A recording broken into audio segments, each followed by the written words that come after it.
అది కాదు కావాల్సింది. నేను అనేది ఇందులో న్యాయాలు పరిశీలించి అన్యాయం జరిగిన వాళ్ళకి న్యాయం చేయాలని కోరుతా ఉన్నా, ఎవరు తప్పు చేసినా శిక్షించాలని కోరుతా ఉన్నా. అదే విధంగా దీన్ని అలవలు చెరవలు పరవలు చేసి ఇందాక మిత్రుడు చెప్పాడు, ఏమని చెప్పాడు, వాళ్ళిద్దరు సొంత చాలా దగ్గరగా ఒకే మాట ఉండేవాళ్ళు అని చెప్పారు. మరి దీంతో కులాలు ఎందుకు వస్తున్నాయి? కులాలు ఎందుకు ఆపాదిస్తున్నారు? కులాలకు ఏం అవసరం వచ్చింది? న్యాయం చేయండి నా కుటుంబానికి, అంతేగాని కులం కూడు పెట్టిద్దా చెప్పండి? ఖచ్చితంగా వాళ్ళకి న్యాయం చేయమని అడుగుతున్నాను.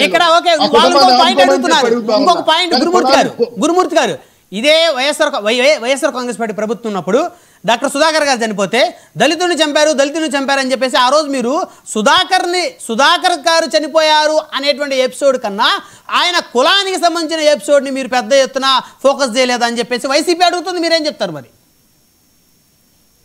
అవును, ఆ రోజు దళితుడే కదా ఆయన చంపింది. దేనికోసం చంపాడు? మార్క్స్ అడిగితే చంపాడు. అది అన్యాయం. దానికేను కులానికి ఏంటి సార్ సంబంధం? మార్క్స్ కులానికి కాదండి. చంద్రయ్య తెగ్గొచ్చారు, రాజకీయంగా కోసారు, తప్పు కాదు. అది ఓటింగ్ కోసినట్టు కోసారు, తప్పు కాదని నేను అడుగుతున్నా. నేను సుధాకర్ విషయం అడుగుతున్నాను, ముందు ఆయన చెప్పండి సార్. చంపారు, అమర్నాథ్ గౌడ్ అనే బిడ్డని చంపారు, తప్పు కాదా? ఇవాళ నేను అదే అంటున్నా, వాళ్ళిద్దరూ వేరే కులాలైనప్పటికీ లాగా ఉన్నారు, స్నేహితులైన ఆయన మిత్రుడు చెప్తా ఉన్నాడు. జరిగిన సంఘటన మీద దర్యాప్తు చేయమని చెప్తా ఉన్నాం. కుటుంబానికి న్యాయం చేయాలని మేము కూడా కోరుతా ఉన్నాం.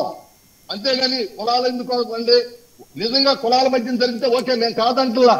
కులాల మధ్య ఆ రోజున ఒక దళితుందని మాస్కాడికి వెళ్తే చంపారా అని అడిగాం మేము, తప్పే ఉంది అంటే ఆ రోజున ఆ మాట మేము మాట్లాడకూడదు అంటారా? అంటే ఆ రోజు కూడా మీరు సుధాకర్ గారిని చంపారు అని అనొచ్చు కాదండి. రోడ్డు మీదకి తీసుకొచ్చి ఒక డాక్టర్ ని చేతులు కాళ్ళు కట్టేసి చంపేస్తే చూస్తూ ఊరుకోవాలా? ఎవరు ఊరుకోమన్నారు? ఒక డాక్టర్ ని చంపారు అనకుండా ఒక దళితుడిని చంపారని పెద్ద ఎత్తున ఫోకస్ చేశారు కదా. ఆ రోజు మరి కులం కార్డు తీసి మీరు కూటమి కులం కార్డు వాడుకోలేదా మీరు రాజకీయంగా? కాబట్టి దళితుడని కాబట్టి ఈజీగా చంపారు. ఎట్లా సార్? రెండు నాలుకల ధోరణి కాదు, ఒక కోణంలో చెప్పండి మీరు. ఆ రోజు అది తప్పు అయితే ఈ రోజు ఇది తప్పే, ఆ రోజు అది రైట్ అయితే ఈ రోజు ఇది రైట్ అని చెప్పేసి అనేవాళ్ళు కూడా ఉన్నారు. ఇప్పుడు నేను ఆ రోజుల్లో ఖచ్చితంగా దళితుల్ని డోర్ డెలివరీ చేశారు. ఎవరు చేశారు? ఎమ్మెల్సీ సుబ్రహ్మణ్యం గారు చేశారు. వాస్తవం కదా?